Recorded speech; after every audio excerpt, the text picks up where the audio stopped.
Sekgibo sumagot sa China dahil tayo pa raw ang nanggugulo sa West Philippine Sea. My goodness. Pag-usapan natin to maya-mayang konti lamang, pero bago natin gawin yan, as usual, tayo muna ay magpapasalamat sa mga kaibigan natin sa Sendwave. Kung kayo po ay nasa US, UK, Canada, Italy, France, Spain, Ireland, and Belgium, ay pwede na po ay magpadala sa Pilipinas ng inyong mga remittances nang wala pong remittance fees using Sendwave. Ang gagawin nyo lang ay download ng Sendwave app. Pagka-download nyo ng app, ay gumawa po kayo ng account at ilagay nyo po yung account details nyo. At pwede na po ay magpadala sa GCash, sa mga pawn shops at sa mga bangko dito sa Pilipinas. At kapag ginamit nyo po ang ayong promo code na Coach Jared, ay may makakuha pa kayong karagdagan $20 free credit. Kaya gamitin na po si Sendwave for all of your remittance needs. Okay, eto na nga. So, nung isang araw kasi, nung weekend, nagulat na lang tayo one morning na merong mga barriers, floating barriers sa gitna ng Scarborough Shoal. Or doon sa paligid pala ng Scarborough Shoal. And then, it was a big issue. Malaki issue yun kasi that is, ang Scarborough Shoal po, mga kotsero, kung nakakalimutan na po natin, ay parte ng ating exclusive economic zone. Pag exclusive economic zone po, mga kotsero, tayo lang po ang may sovereign rights dyan po sa mga parte ng ating EEZ. Pag sinabi po nating sovereign rights, ibig sabihin po nun, tayo lang po ang may karapatan, tayo lang, Pilipinas, sovereign eh. Sovereign rights. Walang ibang pwede. Sovereign rights.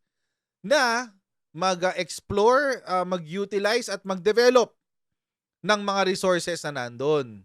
Okay? Explore, alamin kung ano yung nandyan. Develop, pagandahin kung ano yung nandyan sa lugar na yan. And utilize. Ibig sabihin, gamitin kung ano yung mga nandyan. Kaso mga kotsero, dahil dito sa panggugulo na ginawa ng China, ng Chinese Communist Party, kailangan nun nating mag-react.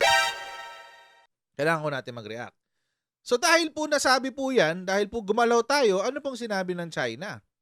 Ito po ang sinabi ng China. Hindi, ito pala.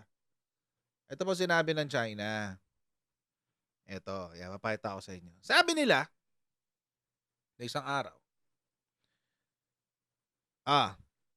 China tells Philippines not to create trouble.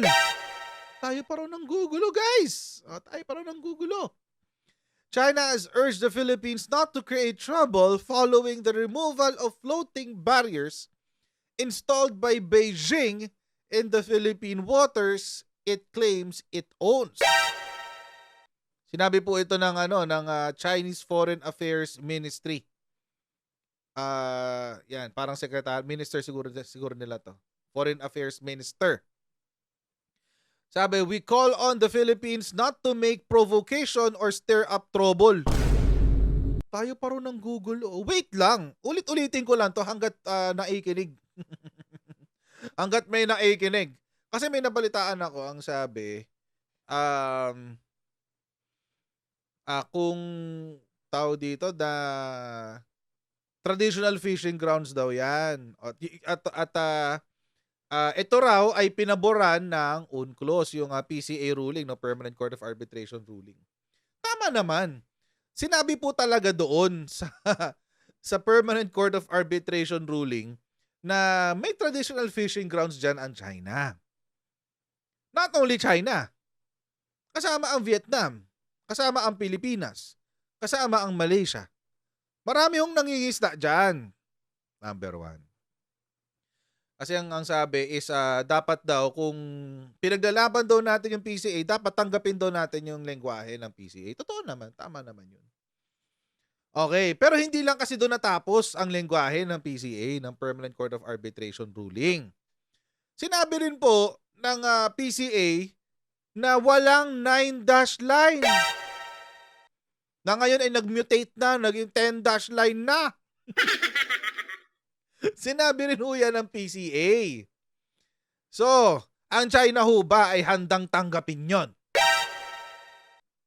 Diba? Na walang 9-dash line. Na walang 10-dash line. At sila ay lumalabag sa international law. Yon. Nakasulat pa dun sa PCA na hindi pwedeng gamiting argumento ng China ang quote-unquote traditional fishing rights o ang kanilang quote-unquote historical claim diyan sa South China Sea or West Philippine Sea as we call it dito sa Pilipinas dahil nung pumirma sila sa UNCLOS ay nawala na sila ng karapatan doon sa kanilang claim.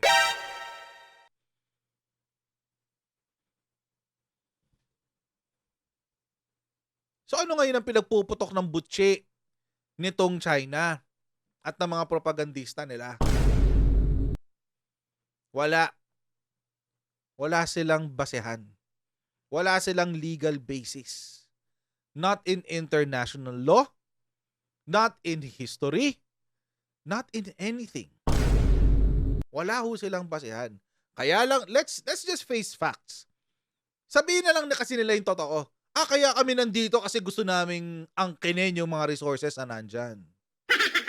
Kasi yun ang totoo. Pinapaganda lang nila, sinasabi lang nila na, hindi, may historical right kami dyan, etc. etc. Dati naman wala silang pakialam dyan. Kailan lang sila nagkapake? Nung nalaman nila na may gasolina dyan nung panahon ng 80s. Doon lang sila nagkapake. Yan.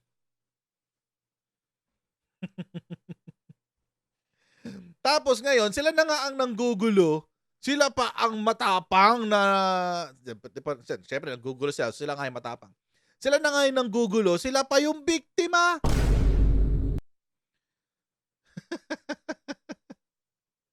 Sabi, Wang said China's resolve to safeguard its sovereignty and maritime rights over Bajo Masinloc is a part of West Philippine Sea, where it's installed the barriers unwavering. That's what the Philippines tells itself. So kami lang pala nagsasabi noon na wala kayong soberenya. Baka nakakalimutan yung basahin yung UNCLOS. Baka nakakalimutan na lang basahin yung provisions ng UNCLOS. Ayan, Article 55. Specific legal regime of the exclusive economic zone. Ayan, The exclusive economic zone is an area beyond and adjacent to the territorial sea, subject to the specific legal regime established in this part, under which the rights and jurisdiction of the coastal state and the rights and freedoms of other states are governed by the relevant provisions of this convention. Ito po yung UNCLOS, mga kotsero. Ano pong sinabi dito tungkol sa exclusive economic zone? Breadth of the exclusive economic zone. The exclusive economic zone shall not extend beyond 200 nautical miles from the baselines from which the breadth of the territorial sea is measured. Pasok ba to sa 200 nautical miles ng China? Yung Bajo de Masinloc? Pasok ba ito sa 200 nautical miles nyo? Hindi, di ba? Hindi. So sinong may karapatan dito? Sino ang mas malapit dito sa 200 nautical miles? Pilipinas. Pilipinas, mga kotsero. Wag ho tayo magpapadala sa propaganda ng mga Chinese. Lalo-lalo na ng Chinese Communist Party. Bilang tayo ang may exclusive economic zone dyan, anong ating karapatan? Ito, ayan, nakasulat. Ang dami, Sovereign rights for the purpose of exploring and exploiting, conserving and managing the natural resources, whether living or non-living, of the water super adjacent to the seabed and its subsoil, and with regard to other activities for the economic exploitation and exploration of the zone, such as production of energy from the water, currents, and winds. Ibig sabihin, Pilipinas lang ang may karapatan na gumamit niyan. Pero pwede rin tayo mag-share. Pag-uusapan lang natin with the other nations. Kaso, ayaw ng China. Gusto nila kanila lang. Tayo din ang may karapatan dyan. Establish artificial islands, marine scientific research, and protection of the marine environment. Kaya nga nung nasira yung mga coral reefs, kailangan talaga natin gumalaw dahil sa atin yun . Pag hindi natin in-exercise yung ating karapatan sa pagtatanggol ng ating marine environment, we are relinquishing our claim. Ano po yung relinquish? Binibitawan na natin yung ating pag-aangkin. Hindi po pwede mangyari yun. Yun po yun. So, hindi po tayo ang nanggugulo. In fact, si China po ang nanggugulo. Huwag po tayong maniniwala sa mga propagandista ng China. Pag sinasabi nila na, hindi kasi meron na silang history dyan, ang Pilipinas talaga ang nanggugulo, etc., etc. Wala akong ganun. Wala akong ganun. Kaya nga, nung naglagay ng barriers ang China, ayan para pigilan ang mga Pilipino na gumamit sa Scarborough Shoal, hindi po pwede hindi tayo gagalaw. Kailangan natin gumalaw. Sinabi nila yan Ayan yung barrier. 300 meters daw yan. Ang sabi,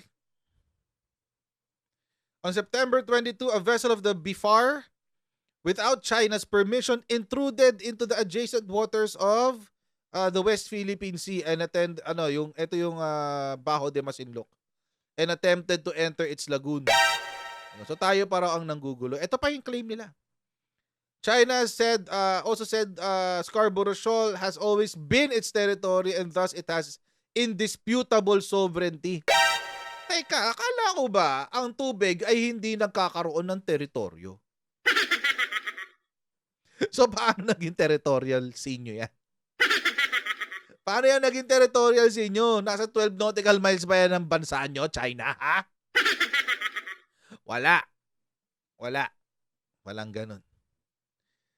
So, again, uulit-ulitin ko po, lalo-lalo na sa audience ko dito sa akin channel. Kapag nakakarinig po kayo ng kwento na nagtatanggol sa China at sinasabi nila na ang totoong may claim dyan ay China dahil may historical claim sila dyan, that is a load of crap. BS po yun. Huwag nyo hong paniniwalaan yun. Mali pong interpretasyon yun. Nung sumuporta po ako dati kay President Digong, sinuportahan ko po siya hindi doon sa pag-i-intrude ng China. Kung hindi, sinuportahan ko po siya doon sa kanyang effort na gumawa ng relasyon with China. Kaso nga lang, kapag gumawa ka pala ng relasyon sa China, tatraydorin ka pa rin pala nila. So naramdaman din ho natin yun sa kanila. Kaya nga hindi na-abrogate ang VFA, di ba? Hindi tinanggal ni Digong yung VFA, di ba? Yun. Naramdaman din niya yung pag-traitor ng China.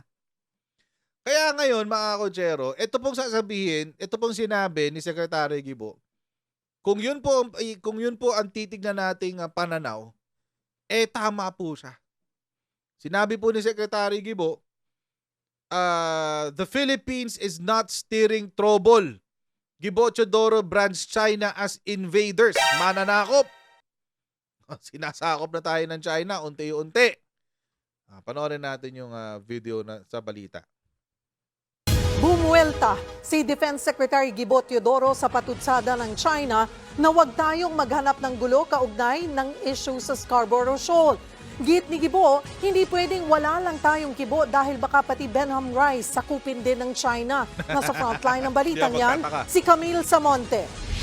Ano ba ang provocation? Yung paglalagay ng barrier o ang pagtatanggal ng illegal na harang? Hindi naman tayo nag-i-steer ng trouble, hindi naman tayo ang kumukup-kup Yan yung hindi nila maintindihan. Ang propaganda nila na ginagamit Yan ang buwelta ni Defense Secretary Guibo Teodoro sa pahayag ng Chinese Foreign Ministry kahapon na huwag daw maghanap ng gulo ang Pilipinas kaugnay ng isyu sa Scarborough Shoal. Sinabi yan ng kalihim sa Senado, tiyempo sa pagdinig ng 229 billion pesos na proposed budget ng Department of National Defense sa 2024. Sa pagdinig, idiniin ni Teodoro na hindi pwedeng baliwalain ang ginagawa ng China. Di pwede talaga yun. Hindi po tayo nagpro-provoke sa kanila. Nagre-react lang tayo sa ginagawa po nila. So sila po nangunguna. Sila po ang umaharang ng ating mangingisda. Sila po ang naglagay ng barrier doon sa Scarborough. Hindi raw pwedeng wala tayong gawing aksyon, lalo't may karapatan tayo sa Scarborough Shoal. Right. Kapag pinabayaan ng China, baka sakupin na rin daw pati ang Benham Rice na nasa silangan ng Pilipinas. Nakikita natin, itong West Philippine Sea po ang focus. Pag hindi po natin pinatatag ang ating sandatahang lakas, baka naman po sa Philippine Rice mangyari pag naunahan tayo. Sa gitna ng usapin sa teritoryo, ipinasok ni Senador Robin Hood Padilla ang pagsusulong sa mandatory ROTC. Ito raw ay para makatulong sa paghahanda ng DND sakaling lumala ang tensyon sa pagitan natin at ng China. Sabi naman ni Teodoro, pwedeng gawing mandatory military training na lang para That's a mapili good rin nila ang pwedeng development. sumali sa armed force.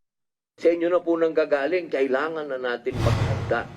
Kaya po sana maging senyalis na po ito para ang buong Senado po ay sumuporta dito sa mandatory ROTC o mandatory military training.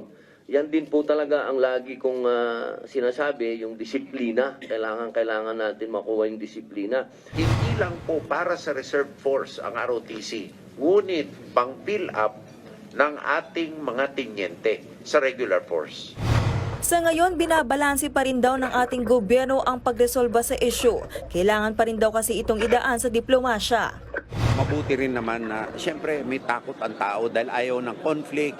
Baka ako rin naman, hindi naman ako walang takot. Ngunit meron mga aksyon ang China na hindi natin pwedeng palampasin. Kung hindi, tutuloy-tuloy ito at sisisihin tayo ng ating mga anak at mga apo bakit hindi tayo tumindig. Agad na lumusot sa Senate Finance Committee ang budget proposal ng DND. Sa isang executive session naman, idinetalya ng komite kung magkano ang pondong idadagdag para sa AFP modernization, intelligence at confidential funds. Nagbabalita mula sa Frontline, Camille Samonte, News 5. I agree. Tama si Secretary Guebudo sa sinabi niya. Tama yun. Sa atin yung balita. Sabi niya, yung pagkubkob, nagamit ko yung term na pananakop, hindi ko na alam ang translation is invasion. Totoo naman kasi. Pinapasok tayo ng walang permiso natin. What do you call that? That's invasion. Agree. I agree with the term invasion. Let's call it as it is, Secretary Gibo. Let's call a spade a spade. Pero whatever it is, they have really an intent to control the whole South China Sea. Maliwanag yun sa 10-dash line. So, kailangan tutulan natin. Kailangan talaga. Kailangan tayo mag-pushback. Hindi natin kailangan maipagbargasan sa kanila. Hindi natin kailangan maipagbalibagagan sa kanila. Ang kailangan natin gawin ay tumulak, pabalik, pushback. Kailangan natin magreklamo, mag-ingay, magsalita. Yun ang kailangan natin gawin. Teodoro also refuted the statement of Chinese Foreign Minister spokesperson Wang Wenbin, who urged the Philippines not to make provocation or stir up trouble. Tigas talaga ng mukha ng Chinese Communist Party.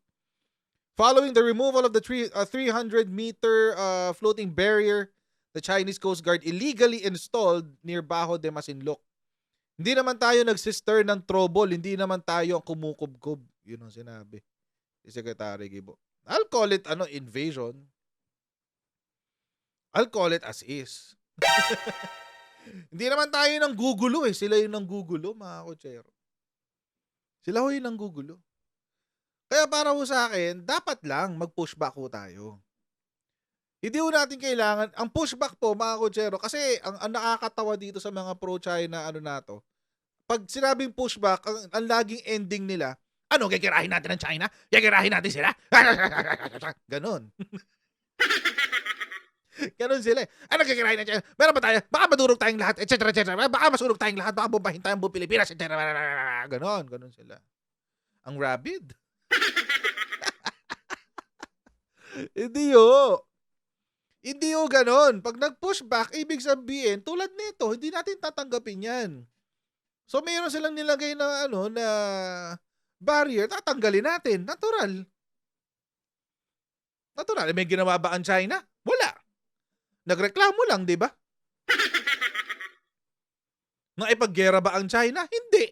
Nagreklamo lang. Sabi lang, wag na kayong manggugulo ulit, ha? tinanggal nyo yung barrier namin pero wag kayong manggugulo. Ganon. Angas-angasan lang guys eh. Tinalo nga sila sa evasive maneuvers ni Kuya Bangkero. In fairness. Kasi kay Kuya, ano man ang pangalan mo Kuya, hindi ko alam. Pero napakahusay mo. Ang galing-galing mo. Hats off to you. Ganon. Kailangan natin mag-push back. Kailangan natin mag-file ng diplomatic protest. Kailangan natin ipakita sa buong mundo na kinokontra natin to, na hindi natin isinusuko. Kailangan ho yan. In fact, ang nagpatanggal pa nga ng barrier, si Presidente. After President's order, PCG removes China's floating barrier in Scarborough Shoal.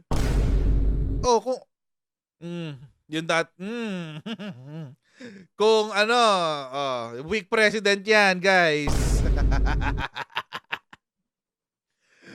Yung weak president pa ang merong balls na harapin ang China. Yung weak president, guys, ang may balls na harapin at kumontra sa China.